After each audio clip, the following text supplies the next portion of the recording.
तो global investor summit से पहले लखनऊ को खासा सौगातें मिलने वाली हैं। आज रक्षा मंत्री राजनाथ सिंह, सीएम योगी बहुत सारी सौगातें देंगे। शहीद पथ से एयरपोर्ट के बीच बने फ्लाईओवर का लोकार्पण करेंगे। नगराम रेलवे फ्लाईओवर का भी लोकार्पण किया जाएगा। केंद्रीय मंत्री कौशल किशोर, पीडब्ल्यूडी मंत्री जितिन प्रसाद इसमें मौजूद रहेंगे।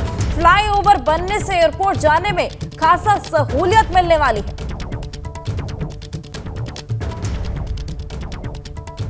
तो शहीद पथ से एयरपोर्ट के बीच फ्लाईओवर का लोकार्पण किया जाएगा, जिसमें रक्षा मंत्री राजनाथ सिंह और सीएम योगी इसको सौगात देने वाले हैं। लखनऊ को नई सौगात मिलने वाली है और ये सौगात ग्लोबल इन्वेस्टर समिट से पहले मिलने वाली है। नगराम रेलवे फ्लाईओवर का भी लोकार्पण किया जाएगा। आपको बता दें, केंद्रीय मंत्री कौशल किशोर, पीडब्ल्यूडी मंत्री जितिन प्रसाद भी इसमें मौजूद रहने वाले हैं।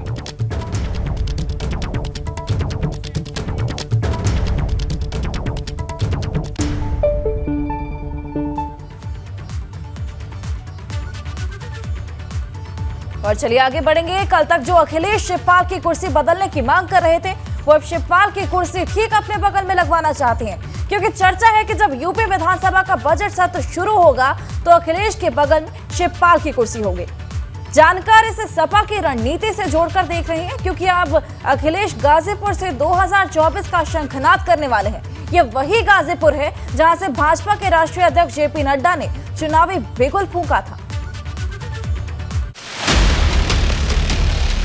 शिवपाल को अखिलेश का कुर्सी गिफ्ट, पहली कतार में होंगे शिव। बजट सत्र से पहले घमासान गाजीपुर से अखिलेश करेंगे बड़ा ऐलान।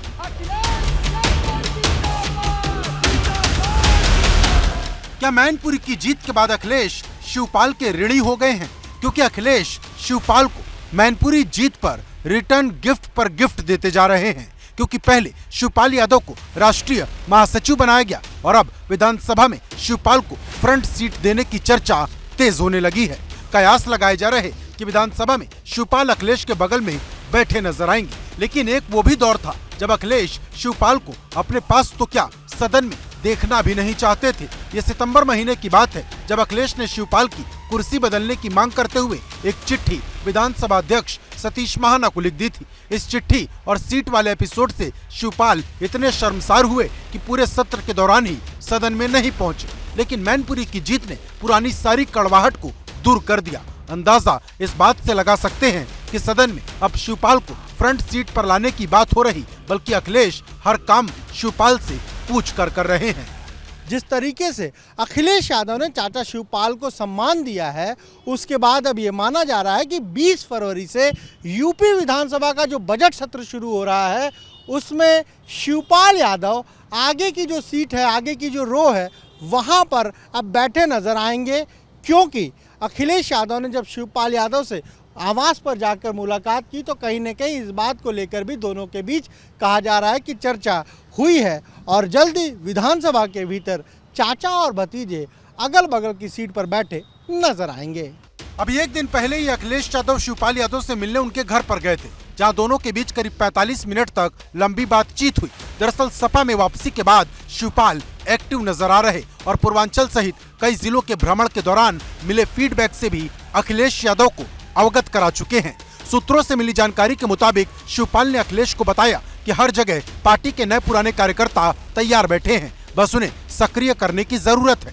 माना जा रहा है कि प्रदेश में जल्द ही सपा जमीनी स्तर पर कार्यकर्ताओं को सक्रिय करने की कवायद शुरू कर देगी और बड़ा जन आंदोलन भी शुरू करेगी, जिसकी अगुवाई शिवपाल कर सकते हैं। माना जा रहा है कि पार्टी से दूर हुए कई नेताओं की घर वापसी कराने की भी रणनीति है। सूत्रों का यह भी कहना है कि पार्टी के कई पुराने नेता छिटक चुके हैं, जिसमें कुछ ने दूसरे दलों की सदस्यता ले ली या जो घर बैठे हैं उन्हें फिर से जुड़ने पर चाचा भतीजे के बीच चर्चा हुई है और मार्च तक कई नेताओं की घर वापसी हो सकती है, क्योंकि अखिलेश यादव भी लगातार सूबे के अलग अलग जिलों का दौरा कर रहे हैं। अब इसी कड़ी में गुरुवार को वो पूर्वांचल के गाजीपुर से 2024 चुनाव का शंखनाद करने वाले हैं। गाजीपुर का दौरा इसलिए भी अहम है क्योंकि भाजपा के राष्ट्रीय अध्यक्ष जेपी नड्डा ने यहीं से मिशन 2024 का आगाज किया है। दरअसल गाजीपुर ही पूर्वांचल का वो पॉइंट है जहां से समाजवादी पार्टी को अपने लिए बड़ी संभावनाएं नजर आ रही। बड़ी बात यह है कि पूर्वांचल के ज्यादातर शहरों में शिवपाल की अपनी राजनीतिक पकड़ रही।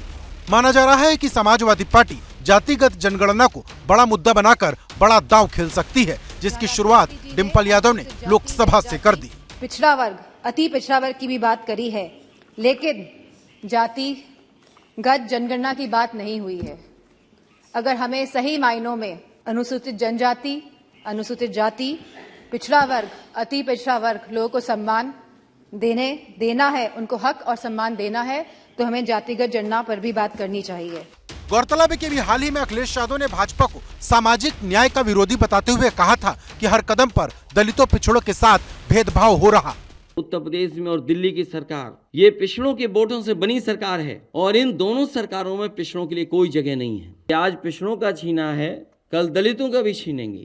सपा पिछड़ों और दलितों के इसी हक और सम्मान के लिए जातीय जनगणना की मांग करती आ रही है और अब सबकी नजर 20 फरवरी से शुरू हो रहे यूपी विधानसभा के बजट सत्र पर टिकी है, क्योंकि इस बार सत्र के हंगामेदार होने के आसार हैं, क्योंकि रामचरितमानस से लेकर शूद्र वाले मुद्दे पाइपलाइन में हैं।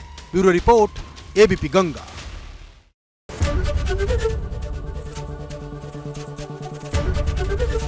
एबीपी गंगा, खबर आपकी, जुबान आपकी।